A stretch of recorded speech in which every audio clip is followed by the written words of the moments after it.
realize that my good friend wouldn't be there to see his first child born.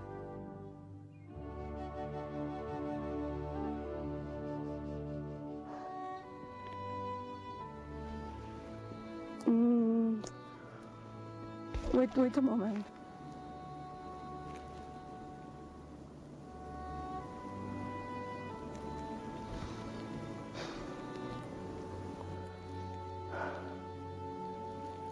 Well, I don't like climb a route with people dead on the way. I'm afraid of cross dead people and frozen, see them. I don't like. That's all. Base camp was becoming a ghost town. Almost all the other expeditions packed up and left, and we thought maybe we should get out of there too. I sent word to the monastery asking if I should abandon the climb. 7 days went by, and I felt my dream slipping away. But then we got word about Beck, and that made me feel lighter and stronger. A few days after Beck got back home to Dallas, he began the long road back to recovery.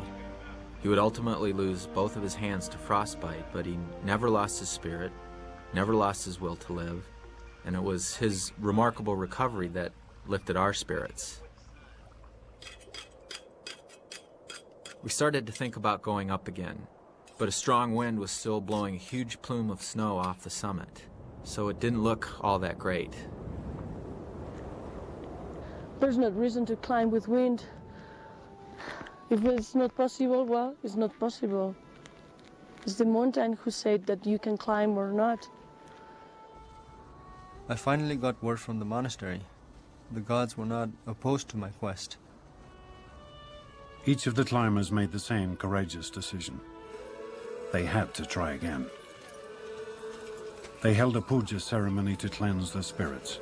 Then they put aside their grief and followed Ed back up through the icefall once more.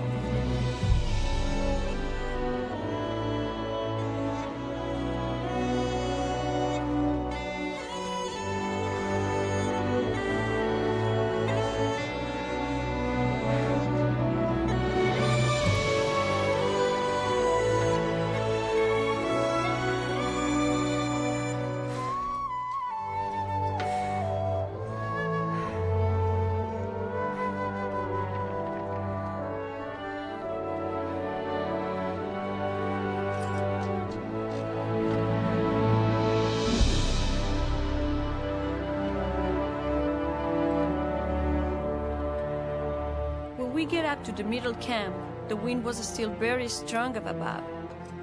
We start to think we'll have to give up. When the other Sherpas said they were afraid, I told them what my father had taught me. A climber must always treat the mountain with respect and use caution in the face of danger.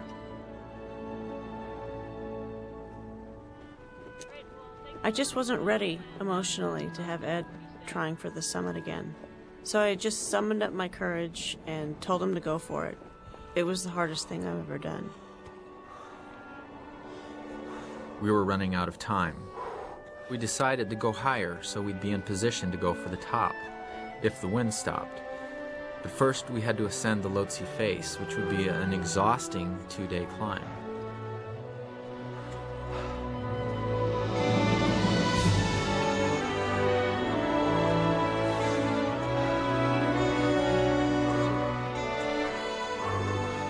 The Lhotse face is a steep wall of ice, 4,000 feet high. We use fixed ropes, but people die here all the same. They unclip, make a mistake, and fall. After rocketing downhill for as much as a mile, they then plunge into a bottomless crevasse.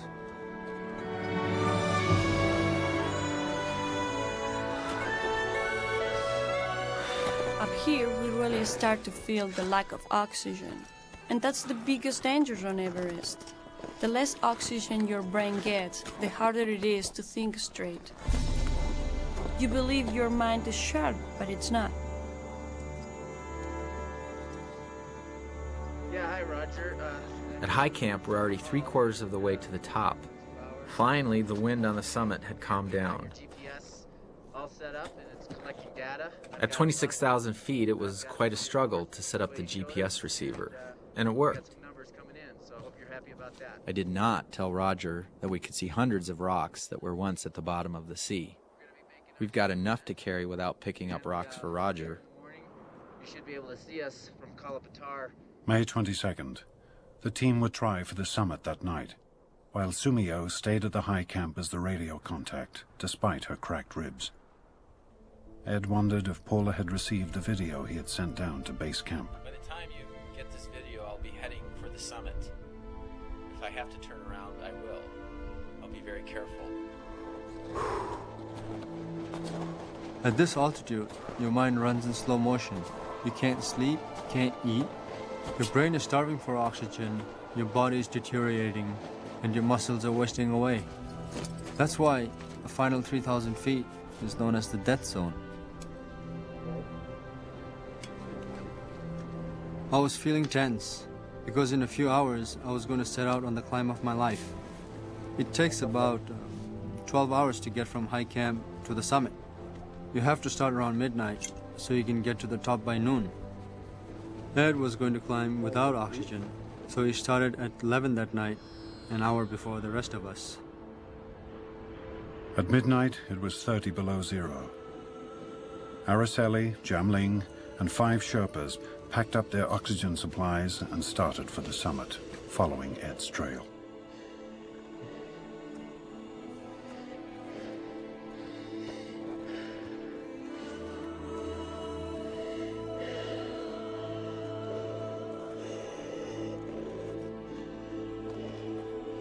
In the night, with my goggles and oxygen mask, I felt like I was on the moon. The others were nearby, but we never spoke. I felt completely alone. All I heard was the sound of my own breathing through the oxygen mask.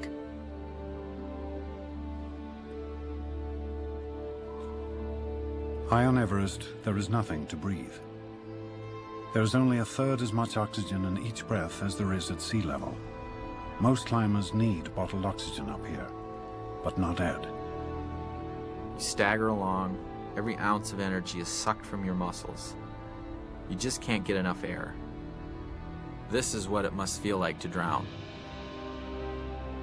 The sun rose, but whenever I stopped to wait for the others, I got cold, so I had to move on.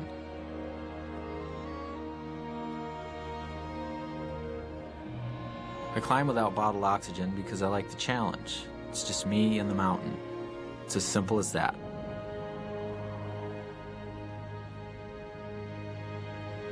Hey, pilot, at the edge. I think I can see our team on the southeast ridge, over.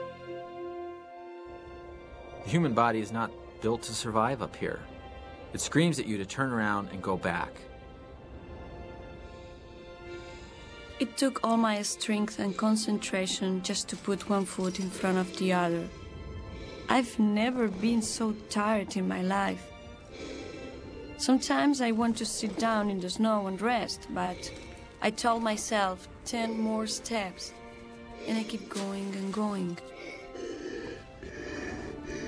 The wind begins to sound like drums in the monastery, but maybe that's just the blood pounding in my brain. As the pain gets worse, I feel that I'm closer to death than I've ever been without passing over to the other side.